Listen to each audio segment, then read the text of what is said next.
લોકમત ન્યૂઝમાં આપનું સ્વાગત છે। વોર્ડ નંબર 15 બીજેપી ઉમેદવારો દ્વારા આજરોજ વિસ્તારમાં ફેરણી યોજી હતી।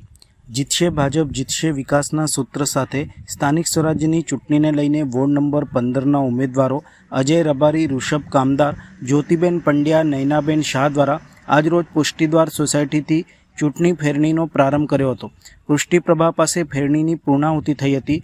ઠેર ઠેર ઉમેદવારોને મતદારોનો મળતો આવકાર જોઈ ઉમેદવારો દ્વારા પેનલ જીત અંગે પોતાનો વિશ્વાસ વ્યક્ત કર્યો હતો। આજે અમારી પુષ્ટિપ્રભા સોસાયટીમાં ફેરણીનો કાર્યક્રમ ચાલી રહ્યો છે। ઠેર ઠેર અત્યારે તો એક જ પ્રશ્ન છે કે જે પાણીનો અને એક હરેક મહિલાઓનો જરૂરી પ્રશ્ન છે, પણ હું અત્યારની જનતાને પણ જણાવીશ કે ટેન્કર આવે છે, પણ એ ટેન્કર પણ તમે પાર્ટીમાં હો છો, સત્તા પર હો છો તો તમે ટેન્કર મોકલો છો। અમે પણ સત્તા પર આવીશું તો અમે પણ તમારું કામ કરી શકીશું।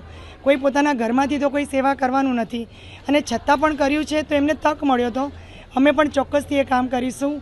કોંગ્રેસ દ્વારા અત્યારે મહિલા અનામતનો જે બિલ ઠરાવ નામંજૂર કરવામાં આવ્યો છે, એમને મહિલાઓને આગળ આવવા જ નથી દેવાની। હું પોતે એક મહિલા છું, એટલે મહિલા માટે જરૂરથી અમે લોકો આગળ આવીશું જ। ભારતીય જનતા પાર્ટી હંમેશા મહિલાઓના સશક્તિકરણ માટે જ વિચારતી હોય છે, એટલે જરૂરથી અમને તક મળશે, અમે કામ કરીશું જ। જનતા અમારી સાથે છે, જનતાને વિશ્વાસ છે, જનતાને ભારતીય જનતા પાર્ટી પર પણ વિશ્વાસ છે, એમના કરેલા કામો પર પણ વિશ્વાસ છે। આજે અમે વોર્ડ નંબર 15ના પુષ્ટિપ્રભા વિસ્તારમાં છીએ। લોકો મોટી સંખ્યામાં ફેરણીમાં જોડાઈ રહ્યા છે।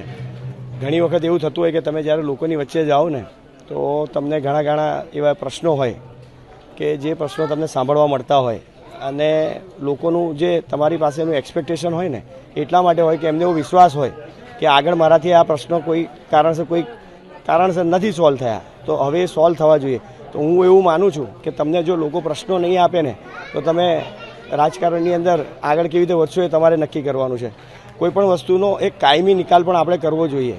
હું કોઈ વ્યક્તિ વિશેષ ઉપર વાત નથી કરતો, પણ એટલું જરૂરથી કહીશ, જો કોઈ જગ્યાએ 2 વર્ષથી આપણે ટેન્કરો આપતા હોય પણ ત્યાં પાણીની લાઈન નવી કેવી રીતે કરાવી અને એનું શું આયોજન કરવું પાણીનું એ ન થઈ શકતું હોય તો એના ઉપર વિચાર જરૂરથી કોઈકને કોઈકે કરવો જ જોઈએ।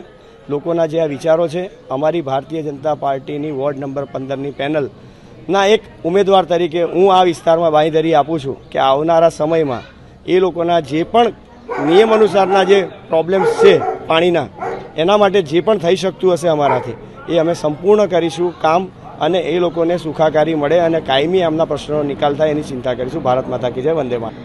આજે વોર્ડ નંબર 15થી અમે પેરણી સ્ટાર્ટ કરી છે। પુષ્ટિદ્વાર સોસાયટીના તમામ રહીશોનો આપ જોઈ રહ્યા છો, ખૂબ ઉમળકાભેર અમારું સન્માન કરવામાં આવ્યું છે। ડોર ટુ ડોર અમે પ્રચાર કરી રહ્યા છીએ અને લોકોને ખૂબ ઉત્સાહ છે। બસ અમે એટલી જ વિનંતી કરીએ છીએ કે આપનો કિંમતી મત 26 તારીખે સવારમાં આપનો કિંમતી મત અપાવી અને વિજય બનાવો। તમારો મત જે આપો છો એ મતને અમે એડે નહીં જવા દઈએ। સાથે સાથે અજયભાઈ રબારીનો ક્રમાંક નંબર 1 છે, 3 નંબર ઋષભભાઈ કામદાર છે, 4 નંબર હું પોતે જ્યોતિબેન પંડ્યા છે અને 6 નંબર નયનાબેન શાહ છે। બસ અમે 15 નંબરનો વિકાસ સિવાય વાત। આજે પુષ્ટિદ્વાર અને ઘણી બધી જે આજુબાજુની જે સોસાયટી છે ત્યાં આગળ આજે ચૂંટણી પ્રચારનો ચાલુ છે અમારો, અને દરેક લોકોને ખૂબ સારો આવકાર મળી રહ્યો છે। અને અમે એક જ અપીલ કરીએ છીએ કે 26 તારીખે વહેલી સવારે સપરિવાર સાથે મતદાન કરજો અને કમળને વિજય બનાવજો। તમે પ્રજા વચ્ચે જાઓ છો, પ્રજા તમને શું આન્સર આપે છે? પ્રજાને જે જીવન જરૂરિયાત વસ્તુ છે, જે ધારો કે વેરો ભરી રહ્યા છે, તો કે શું છે પાણીનો ઘણો પ્રોબ્લેમ અહીંયા સંભળાઈ રહ્યો છે, એ વસ્તુનું પણ સોલ્યુશન લાવવા માટે અમે પ્રયાસ કરીએ છીએ।